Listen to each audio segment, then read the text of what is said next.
ఓం శ్రీ కార్తీక దామోదర స్వామియే నమః. కార్తీక పురాణం 17వ అధ్యాయం. కార్తీక దీపమాలార్పణ మహిమ కర్మనిష్ట చరితం. ఓ జనక మహారాజా, తిరిగి కార్తీక మాహాత్మ్యమును చెప్పెదను, భక్తితో వినుము. విన్నవారికి పాపములు నశించును, పుణ్యము కలుగును.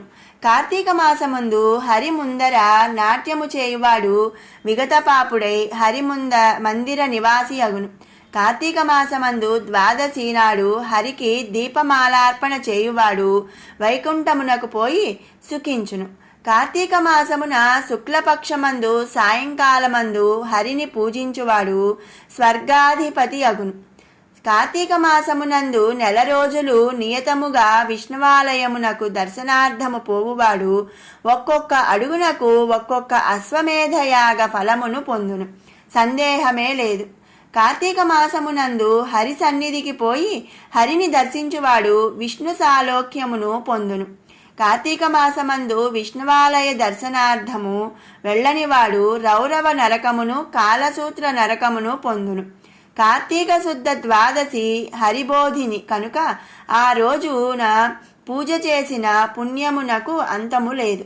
కార్తీక శుక్ల ద్వాదశి నాడు బ్రాహ్మణులతో కూడి భక్తితో హరిని గంధములతోనూ పుష్పములతోనూ అక్షతలతోనూ ధూపముతోనూ దీపముతోనూ అద్యభక్ష్య నైవేద్యములతోనూ పూజించువాని పుణ్యమునకు మితి లేదు. కార్తీక శుద్ధ ద్వాదశి నాడు విష్ణువాలయమందు గాని శివాలయమందు గాని 1,00,000 దీపములను వెలిగించి సమర్పించినవాడు విమానమెక్కి దేవబృందము చేత కొనియాడబడుచు విష్ణులోకమునకు చేరి సుఖించును.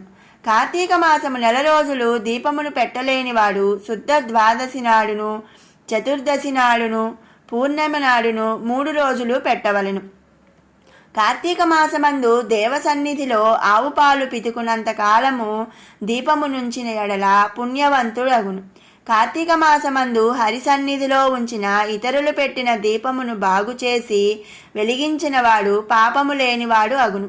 కార్తీక మాసమందు పరుడు వెలిగించిన దీపము నశించినంతలో దానిని తిరిగి వెలిగించువాడు దారుణములైన పాపములను నశింపజేసుకొనును. ఈ విషయము అందు ఒక పూర్వపు కథ కలదు, విన్నంతనే పాపములు నశించును. సావధానముగా వినుము.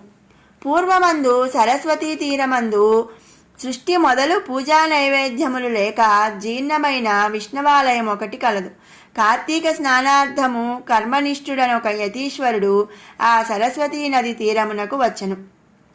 సరస్వతీ తీరానికి వచ్చి ఇది ఏకాంతముగా తపస్సుకు అనుకూలముగా ఉన్నదని ఎంచి ఆ జీర్ణాలయమందు ధూళిని తుడిచే జలమును ప్రోక్షించి దగ్గర ఉన్న గ్రామమునకు పోయి నూనె తెచ్చి 12 దీపపాత్రలు తెచ్చి దీపములు వెలిగించి హరికి సమర్పించి యతి తపస్సమాధిలో ఉండెను. యతీశ్వరుడిట్లు చేయుచుండగా కార్తీక శుద్ధ ద్వాదశి నాడు రాత్రి ఒక ఎలుక ఆహారము కొరకు తిరుగుచూ విష్ణువునకు ప్రదక్షిణము చేసి మెల్లగా దీపముల సన్నిధికి చేరెను. ఎలుక వచ్చి తన తోడనే జ్వాల తగ్గిపోయి కేవలము ఒత్తితో కూడి ఉన్న పాత్రను చూచి దాని దగ్గరను జ్వాలతో కూడిన వత్తిని చూచి అందున్న నూనెను భక్షించి దానిని తీసుకొని జ్వాల లేని వత్తిని కూడా గ్రహించవలను. అంతలో జ్వాలతోయున్న వత్తి సంపర్కము వలన జ్వాల లేని వత్తి మండెను. రెండును వెలగగా వేడి చేత నూనె తాగుటకు వీలు లేక విడిచెను.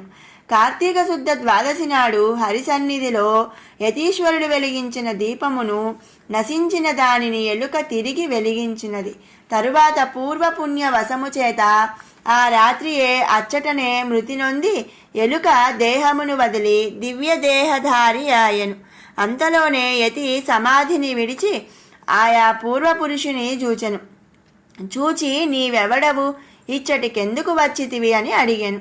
ఆ మాట విని ఉద్భూత పురుషుడు తిరిగి యతితో ఇట్లనెను, పాపరహిత, నేను ఎలుకను, గడ్డిలో గింజలను భక్షించుదానను, నిత్యము ఈ దేవాలయమందుండు దానను. ఎలుకనేయున్న నాకిప్పుడు దుర్లభమైన మోక్షము సంభవించినది. ఇది ఏ పుణ్యము చేత కలిగినదో నాకు తెలియదు. పూర్వమందు నేనెవడను, ఏమి పాపమును చేసి తిని, ఏ పాపము చేత ఈ మూషకత్వము నాకు ప్రాప్తించినది? ఈ విషయం తము సర్వజ్ఞులైన మీరు చెప్పదగి ఉన్నారు. మీకు నేను దాసుడను, శిష్యుడను, దయకు పాత్రుడను. ఆ మాట విని యతి జ్ఞాననేత్రముతో సర్వమును విచారించి ఉద్భూత పురుషునితో ఇట్లని చెప్పదొడిగెను. యతి ఇట్లనెను, ఓయి నీవు పూర్వమందు బాహ్లిక దేశమందు జైమిని గోత్ర సంజాతుడవు, బ్రాహ్మణుడవు, నిత్యము కుటుంబ పోషణ పరాయణుడవు, బాహ్లికులను పేరుగలవాడు. స్నాన సంధ్యలను విడిచి నిత్యము ఆశతో వ్యవసాయమును చేయుచు వివేకము లేక బ్రాహ్మణులను నిందించడివాడవు. దేవపూజలను వదిలి నిత్యము శ్రాద్ధ భోజనమును దినుచు భోజనము నిషిద్ధ దినములందును రాత్రింబగళ్ళు భుజించుచున్నవాడవు. స్నాన సంధ్యావందన తపస్సులను చేయువారిని చూచి నవ్వుచూ నిందించువాడవు. నీకు సుందరి అయిన భార్య ఉండేడిది. ఆమెకు సహాయము కొరకు నిరంతరము శూద్ర స్త్రీని ఇంటి వద్ద పనులకు ఉంచుకొని మతిహీనుడివై నిరంతరము దానితో మాట్లాడుచు దానిని తాకుచు హాస్యములాడుచు దానిని పోషించుచుండి నీ పిల్లలకు దాని చేత అన్నమును పెట్టించుచు కన్యను అమ్ముకొనియు శూద్రులకు చల్ల పెరుగు పాలు నెయ్యి అమ్ముకొనియు ధనార్జన పరుడవై ఉంటివి. ఈ ప్రకారముగా బహుద్రవ్యమును సంపాదించి ఆ ద్రవ్యమును భూమి యందు దాచి చివరికి మృతి నొందితివి. ఇట్టి పాతకముల చేత నరకమనుభవించి తిరిగి భూమి యందు మూషకముగా జన్మించి ఈ దేవాలయమందుండి దేవద్రవ్యమును హరించుచు దీపపాత్రలోని తైలమును తాగుచుంటివి. దైవవశము వలన ఈ దినమందు నా చేత పెట్టబడిన దీపమును నశించిన దానిని నీవు వెలిగించితివి కనుక ఆ పుణ్యము చేత మూషకత్వము పోయి దివ్యరూపము కలిగినది. ఇక హరిభక్తి కలిగి శాశ్వతముగా వైకుంఠమందు ఉందువు. ఈ ప్రకారము యతి చెప్పిన మాటను విని ఉద్భూత పురుషుడు యతికి నమస్కరించి ఆజ్ఞ తీసుకొని పాపములు నశింపజేయు సరస్వతీ నదికి పోయి త్రయోదశి, చతుర్దశి, పూర్ణిమ ఈ 3 దినములందు స్నానము చేసి ఆ మహిమ చేత జ్ఞానవంతుడై ప్రతి సంవత్సరము కార్తీక వ్రతమును చేసి తన్మహిమ వలన అంతమందు సాయుధ్యముక్తి పొందెను. కాబట్టి కార్తీక శుద్ధ ద్వాదశి నాడు భగవత్సరాయుడై స్నానదాన పూజా దీపమాలార్పణధికమును చేయువాడు హరికి ప్రియుడై పాప విముక్తుడై సాయుజ్య పదము పొందును. ఓం శ్రీ కార్తీక దామోదరాయే నమః. 15వ అధ్యాయం సమాప్తం.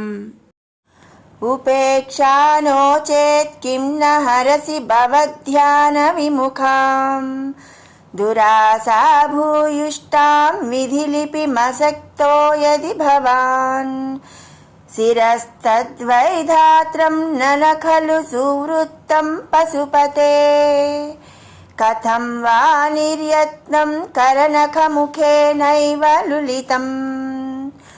భూతనాథ, నన్ను రక్షించడంలో నీకు ఉపేక్ష ఉన్నదేమో. అలా కానిచో నీ ధ్యాన విముఖుడనై దుష్ట తలంపులతో నిండియున్న నా లలాటంలో ఉన్న బ్రహ్మవ్రాతను తుడిచివేయి. నీవందుకు అసక్తుడవని అందువా? అలా బ్రహ్మరాతను తుడిచివేయలేని వాడవైతే అతని శిరస్సును నఖాగ్రంచే ఎలా ఖండించగలిగావు?